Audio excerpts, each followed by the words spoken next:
Tides of Torment is releasing in just a few days, and it is finally time to have a look at all of the lords and their mechanics. We have Sayl the treacherous mage, Decala the enthralling seductress, and Aislinn the seaman. Let's go through them all and check out their campaigns and brand new mechanics. And of course, if you want to skip around, chapters will be in the description. Sayl stands apart both literally and spiritually from the other Norscan lords. Not only is he unbothered about pledging allegiance to the dark gods, but he also starts all the way over in the north of Cathay, so you'll be in for a change of scenery. That is, if you can survive the 3 legendary lords within 5 turns of your starting location. To aid you in surviving this less than welcoming environment, you'll have a couple of mechanics at your disposal.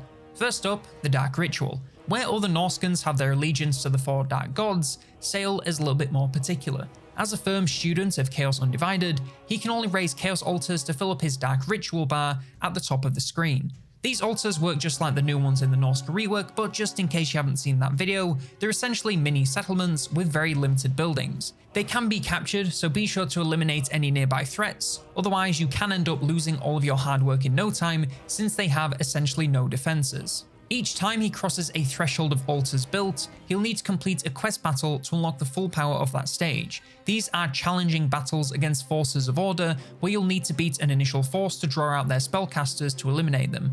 Progressing the Dark Ritual also comes with more bonuses like the use of chaos units and a laundry list of powerful effects granted from each altar. Whilst many of these effects are local, some are also faction-wide, so building as many of these altars as possible should be priority all game long. These tiers also unlock more powerful manipulation actions for him to use. Manipulations are his second mechanic, and these kind of work like a less intense changing of the ways. You have a selection of actions to do everything from haste and recruitment to pin enemy armies in place to instantly razing settlements to the ground. There's 16 different effects, so too many to list here, but each of them are plenty powerful and useful right from the get-go. One that I will cover in more detail, however, is subversions from within. This allows you to essentially create a temporary Norscan undercity with buildings to grant several buffs to your armies locally and the region when you capture it. It can only be used on allied or neutral settlements, so is a great way to declare war on someone and get a head start. Plus, if you conquer the settlement before their timer runs out, they'll spread to nearby settlements owned by the same faction, so you can keep your bonuses going for quite a while longer. Using these doesn't come at any cost, but they do draw the attention of the gods. Once you cross certain thresholds of attention, you'll face a dilemma in the form of a choice of challenges for your faction to face. Once reaching these levels, you'll have to refrain from using manipulations if you want it to go back down, or press onwards regardless of the risk of further campaign hindrance. It's one of those mechanics where you get as much out of it as you put in. You can easily play his campaign without ever bothering to use these, or you can keep using them pretty much every turn to give you an advantage in almost every situation. Speed up your own recruitment, empower your armies and weaken enemies to make your campaign significantly easier and more engaging.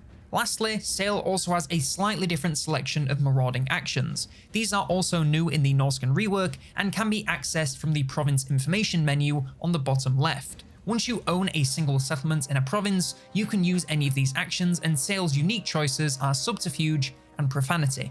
Subterfuge works hand in hand with his manipulations, allowing you to give your units a huge boost to attack and armor, and enemies a huge debuff to spell cost and miscast chance. Profanity empowers spellcasters in your own armies with more powerful and shorter cooldowns for spells, alongside more Winds of Magic reserves. Mechanics aside, Sayl is focused on magic and the new Kurgan Horseman units. His shamans begin much more powerful, and all armies under his banner will be able to store more Winds of Magic for use in battle. Horsemen in his faction deal considerably more damage, and those in his army also gain poison to make them even deadlier. Decala is of course the new Slaaneshi Lord, and she brings a whole new approach to seduction with her thrall system. The faction does not make use of traditional settlements like other Slaaneshi factions. Instead, they have 3 kinds that each have their own specific purpose. Pleasure Palaces are their most powerful settlement type.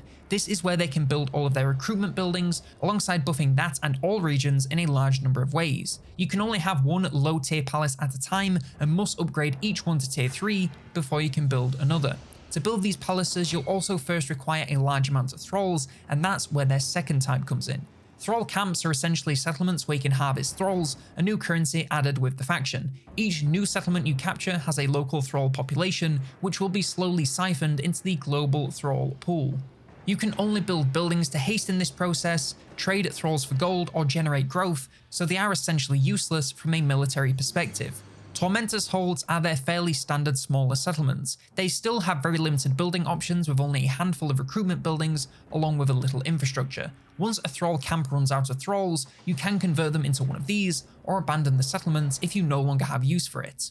These 3 settlements together allow you to harvest a vast number of thralls, use them to form and upgrade pleasure palaces, and empower your faction and armies. Where you place palaces is extremely important as they will be your only real option for recruitment, and you will not have enough resources to place them in every major settlement you find. Trying to space them out to give yourself plenty of options and use other regions to generate thralls, gold, and whatever else you can to keep yourself afloat.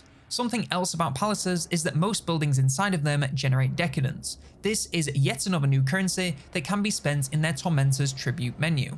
From here, you can choose to spend decadence on one of 3 options. Marks of Vindictiveness are temporary traits you can purchase before battle to empower your units. You can assign these to whatever unit you like and upgrade each one in the tributes menu. If you have a particularly tough battle, they can be well worth the decadence cost. Opulent gifts are a one-time purchase, and they grant you powerful ancillaries you can assign to your lords and heroes to empower them and their army. Exquisite spoils are also one-time purchases, but are far more expensive and provide permanent upgrades to your faction's settlements.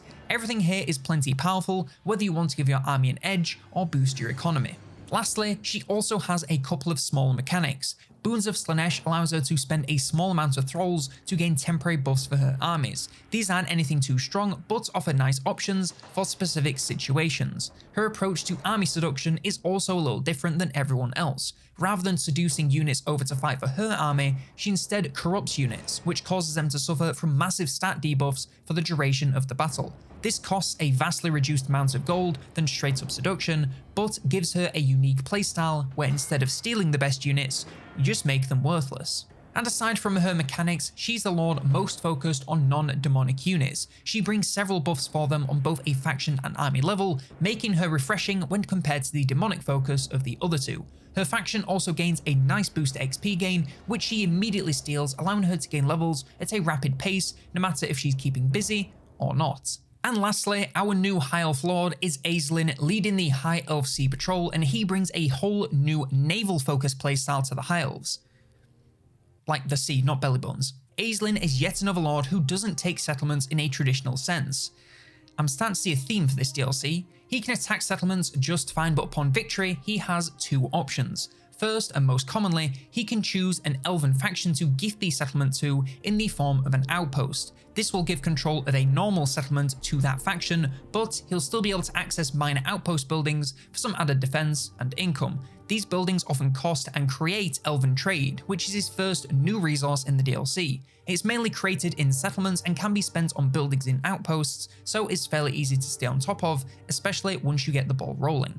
The second option is to create an elven colony. He can only have a very limited amount of these, and we'll get back to just how to raise this limit shortly. From here you can build recruitment, defense, resource and infrastructure buildings, but it's not quite the same as a regular high elf settlement. Infrastructure is separated into 2 sections. Colony infrastructure is focused on that settlement and increasing its productivity. Dragon ship supplies is focused on generating dragon ship supplies, which is another new currency used for the new dragon ships, which I will also come back to later. And one thing I didn't mention about outposts that makes them even more important is that they are how you generate, and I wish I was joking, their third new currency, dedication. This can be used in the new Acer domination menu to unlock various dedications in 3 different categories, and each dedication comes with regular stat bonuses, as well as unlocking new buildings. Colony is all about upgrading all of your settlements in all the ways that you'd expect, so income, control, building speed, and so on.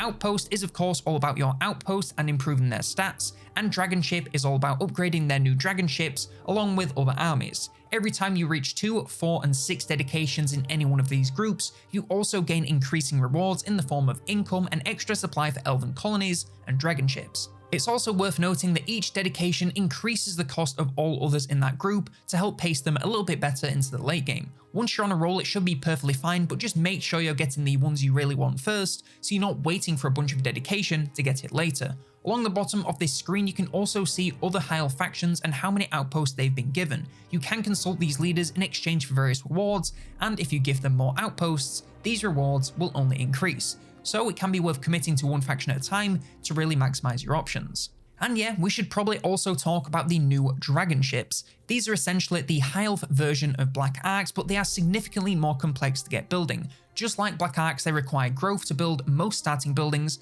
but instead of gold, they instead use dragon ship supplies, that second new currency I mentioned a while back. This is generated quite slowly at the start, so growth can be pretty slow, but once you're on a roll, it very quickly spirals out of control.